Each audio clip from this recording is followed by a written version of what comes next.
यशोमती मैया के नंद लाला।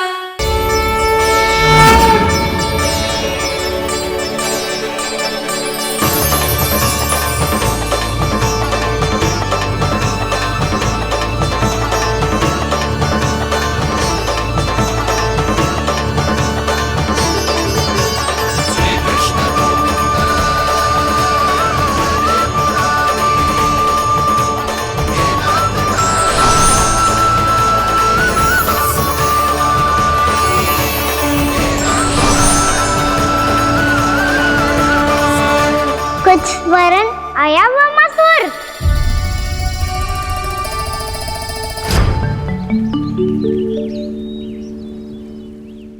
बहुत समय पहले की बात है। बहुत बड़े भूमाकर राज करते थे तुम्हें महान राजा भीमम के नाम से जाना जाता था।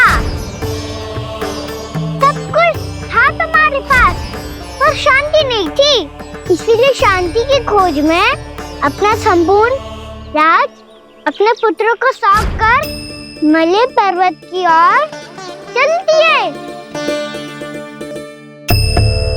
अनेक वर्षों की तपस्या के बाद तुम्हारे तप की कीर्ति चारों ओर फैलने लगी और फिर सच्चे तपस्वी के रूप में तुम्हारी ख्याति से प्रभावित होकर महर्षि उलट तुमसे भेंट करने आए। राजा भीमरथ, आपने ईश्वर की प्राप्ति के लिए सब कुछ छोड़ दिया, पर अपना अभिमान नहीं छोड़ पाए। इसीलिए मेरे आगमन पर सम्मान के साथ खड़ा होना तो दूर, मेरा अभिवादन भी नहीं किया। अभिमान तपस्वी का गुण नहीं होता है राजन, अभिमान राक्षसी गुण है। इसलिए मैं आपको श्राप देता हूँ कि आप अगले जन्म में एक राक्षस के रूप में जन्म लेंगे, एक राक्षस के रूप में जन्म लेंगे। मुझे क्षमा कर दीजिए महर्षि, मैंने जानबूझकर आपका अपमान नहीं किया है। मैं तो यहाँ पर शांति की खोज में आया था। अपने भीतर के संसार में गहरे सोच विचार में डूबा हुआ था मैं। मुझे क्षमा कर दीजिए महर्षि, मुझे क्षमा कर दीजिए। अपनी भूल का आभास प्रायश्चित की ओर पहला पग होता है। मैं अपना श्राप तो वापस नहीं ले सकता, परंतु आपको एक वचन अवश्य दे सकता हूँ। जब भी प्रभु नारायण का अवतार होगा, आपको उचित समय पे वो वरदान देंगे जिसकी आप लंबे समय से प्रतीक्षा कर रहे हैं।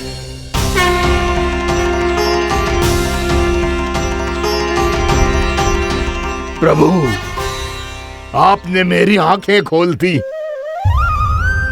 अब मुझे पता चल गया है कि आप कौन हैं और मैं कौन हूँ। इसलिए आप मुझ पर कृपा करके अपने चरणों में स्थान दे दीजिए।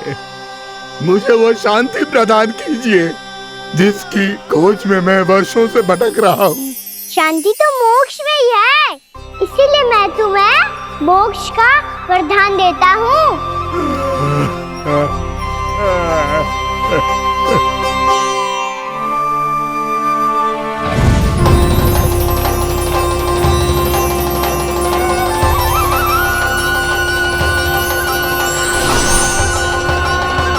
प्रभु की ये लीला सदैव स्मरण रखी जाएगी। इस स्थान को इनका आशीर्वाद मिलेगा और इस कंदरा को व्योमासुर की कंदरा के रूप में पहचाना जाएगा। भविष्य में अनेक ऋषि मुनियों की शरण स्थली बनेगी ये कंदरा। दीदी, ये कोई साधारण बालक ना है। ऐसा चमत्कार कोई साधारण बालक थोड़ी ना कर सकते हो। तुम सत्य कह रहे थे बलराम, गाना सच्ची में भगवान ही है। तभी तो सब देवता इसे बसाने और इसकी ओर से युद्ध करने आते हैं। तुम सब ऐसे आंखें फाड़ के क्यों देख रहे हो मुझे?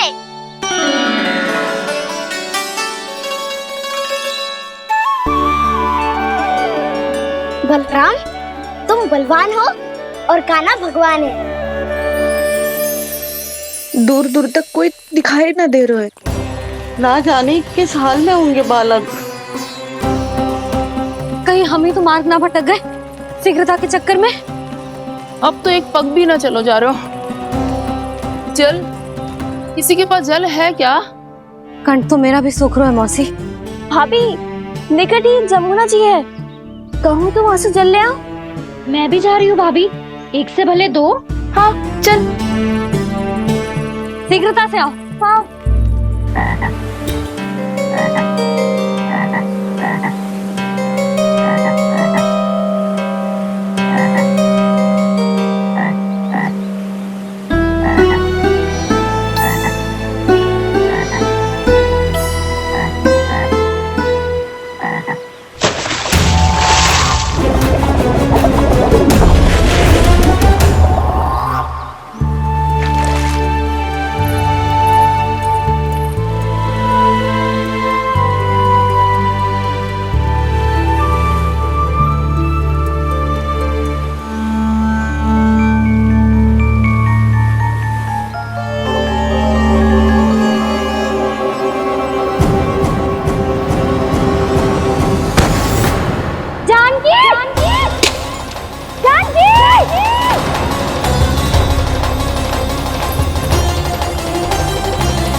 जानकी, जानकी,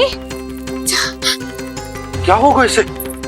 देखो ना जी, अब छलिया की सूचना मिलते ही हम सब बालकों को ढूंढने चली गई और ढूंढते ढूंढते सबको बहुत प्यास लगी आई जी। तो जानकी जमुना जी की नदी से जल लेने गई और उसने जमुना जी का पानी पिया और उसकी जेदशा हो गई। बालक कहाँ है? वो ठीक तो है ना?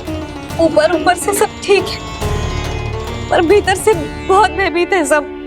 जानकी तो बिल्कुल नीली पड़ गई है, लग तो है विष फैल गया है इसका पूरे तन में। मथुरा के सर्वश्रेष्ठ विदेह जी को बुलाए गए हैं उसके उपचार के लिए। जैसे ही इसने जल को मुंह से लगाया, जे गिर पड़ी, चटपटाने का अवसर भी ना मिलो। हाँ वैद्य जी, और निकटी मृत पशु भी पड़े हुए थे। हाँ, मैंने भी अस्थियां देखी थी। इसका तो यही अर्थ हो सकता है कि समस्या वहाँ के जल में ही हो। वैद्य जी, आप रोगी की नाड़ी पे ध्यान दो ना। जे गोपिया क्या कह रही है उसे सुनने की आवश्यकता ना है। जब तक विष के कारण का पता नहीं चल जाता, हम उपचार कैसे कर सकते हैं रानी जी? जी, वो निकट ही यमुना जी में एक विशेष क्षेत्र है, जे सब उसी के जल की बात कर रहे हैं। तब तो ऐसा भी हो सकता है कि किसी विषैले सर्प के काटने का प्रभाव हो। पर सर्प के काटने का चिन्ह ना है उसके तन पे। सर्प जब काटतो है तब उसके दांत के चिन्ह बन जाते हैं। मुझे पता है, बड़े बड़े सर्प को काटते हुए देखो है मैंने। एक दिन अब बात कर उज्जवल, ये बड़ी बड़ी हाँकने का समय ना है। पर यदि सर्प ने ना काटो है, फिर जानकी की ये दशा किसने की? अवश्य किसी राक्षस ने की होगी। नाना, कोई विषैला पशु भी तो हो सकता है। यह अवश्य किसी महाविषैले सर्प के विष से हुआ है। सर्प ने भले ना काटा हो, लेकिन यह अवश्य ही किसी महाविषैले सर्प के विष के कारण हुआ है। कालिया नाग। कालिया नाग?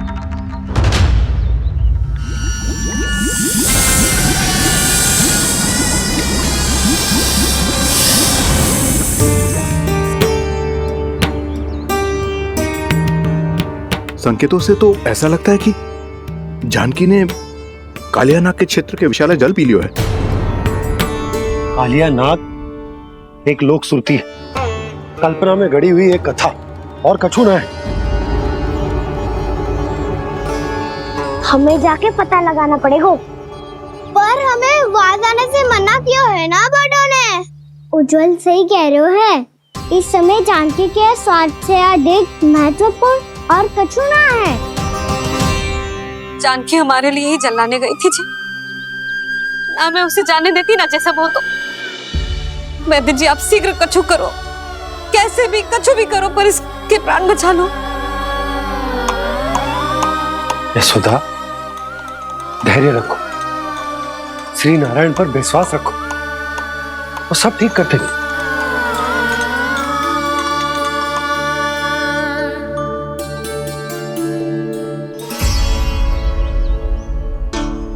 विष की काट की मेरे पास जितनी जड़ी बूटी थी मैंने सब अर्क बना के पिला दी, पर इसकी दशा में अभी तक कोई सुधार नहीं दिख रहा है। यह अंतिम जड़ी बूटी है, अगर इससे भी चमत्कार नहीं हुआ तो फिर जो नारायण की इच्छा।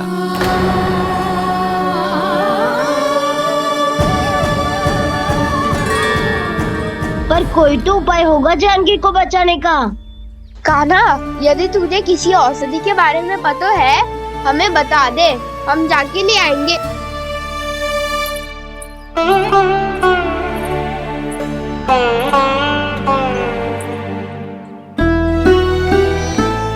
हे नारायण, हे प्रभु, मेरी जानकी के प्राण बचा ले प्रभु।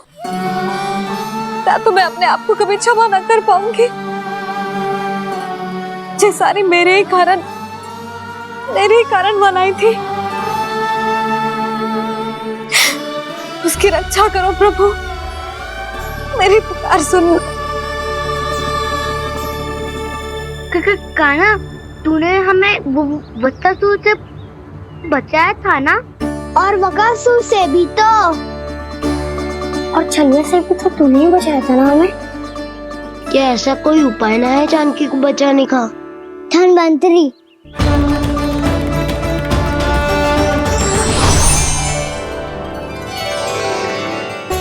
मैं आ गया हूँ प्रभु, चिंता मत कीजिए,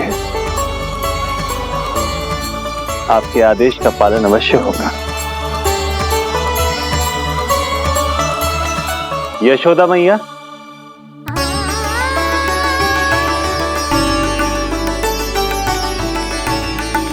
मैया आपको कोई पुकार रहा है।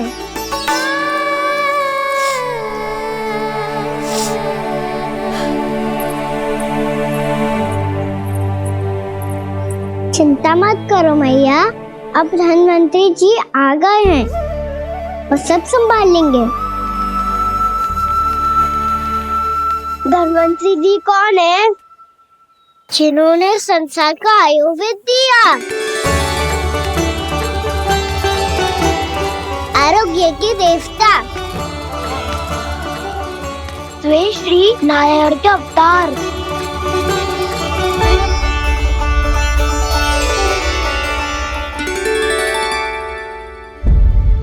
मुझे पता चला है कि आपको वेद की आवश्यकता है। हाँ, भीतर आइए।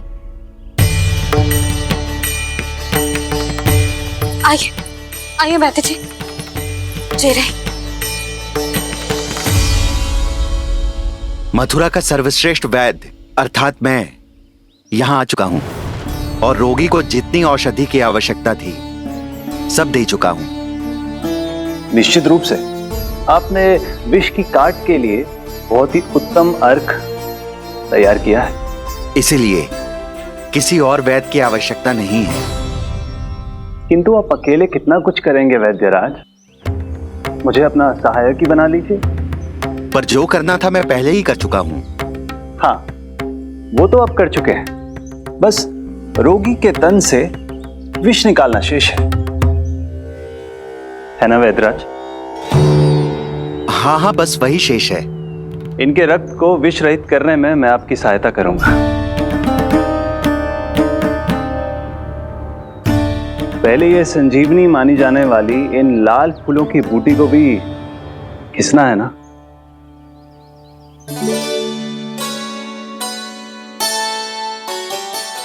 हाँ, तुम सही कह रहे हो, इसे अच्छे से घिसो।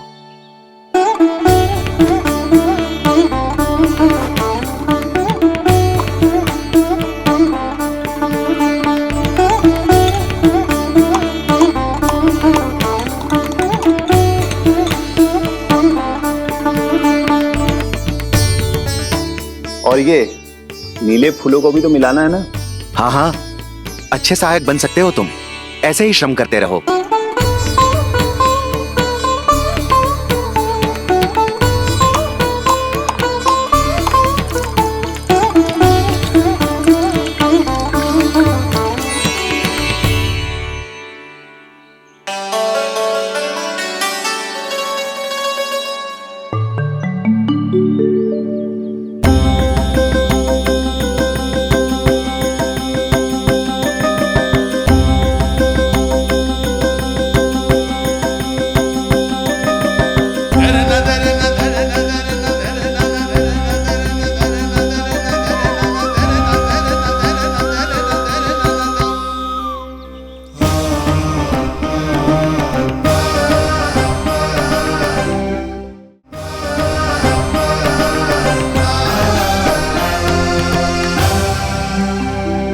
जानकी स्वस्थ तो हो जाएगी ना धन्वंतरी जी? धन्वंतरी? प्रभु, अब मैं क्या करूं? आपने तो स्वयं ही मेरी पहचान उजागर कर दी।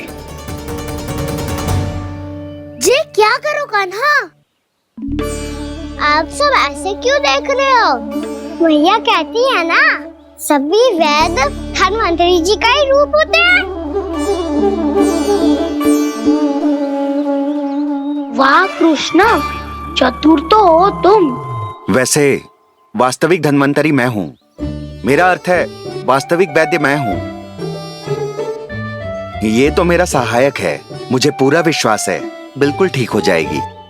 वैसे ही थोड़े ना मुझे मथुरा का सर्वश्रेष्ठ वैद्य कहते हैं लोग।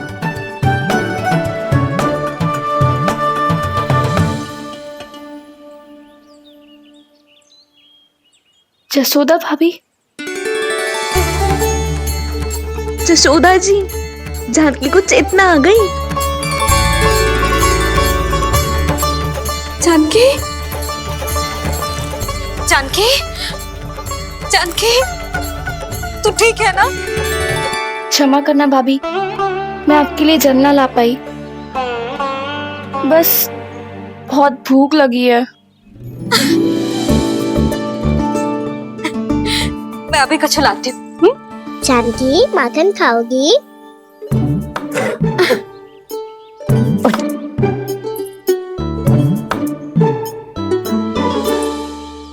आजा, तू ही खिला दे लल्ला।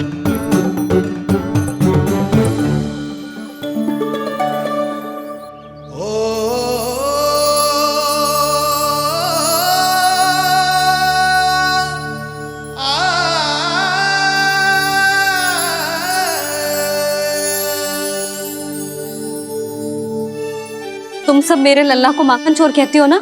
आज देखो, अपना ही माखन जानकी को खिला रहे है।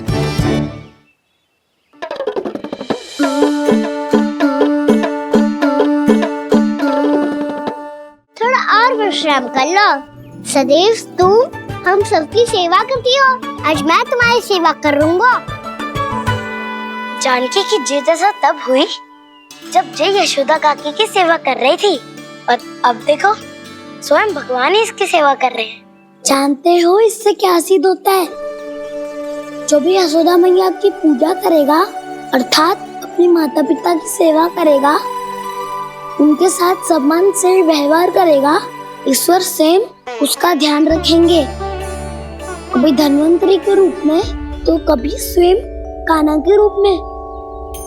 भक्त और भगवान का देखो कैसा ये अनुराग, स्वयं करे सेवा प्रभु, अद्भुत गोपी का भाग्य। प्रभु इन सब पृथ्वीवासियों से कितना घुल मिल गए हैं। ना तो ये प्रभु को भगवान मानते हैं और ना ही प्रभु अपने आप को इनसे सर्वश्रेष्ठ समझते हैं। अपने आचरण से ये सिद्ध कर रहे हैं कि ये सभी में हैं और सभी इनका ही अंश है।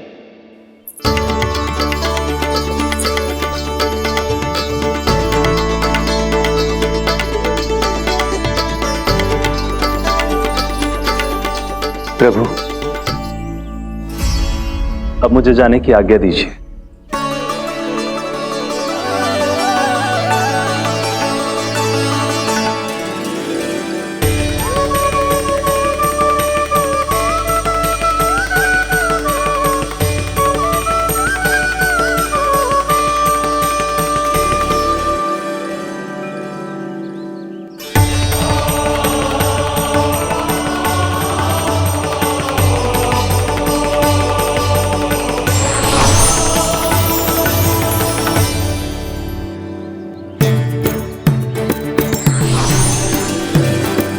कान्हा ने तो सच्ची में धन्वंतरी जी को बुला लिया था।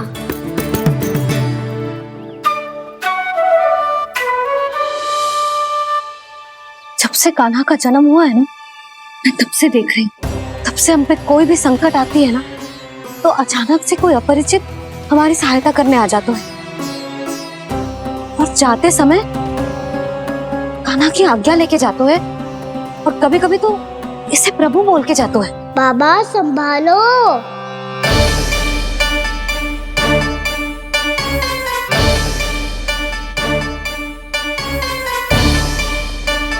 कान्हा के नटखट लीला और मजेदार कारनामे देखने के लिए चैनल को सब्सक्राइब करें और बेल आइकॉन दबाना ना भूलें।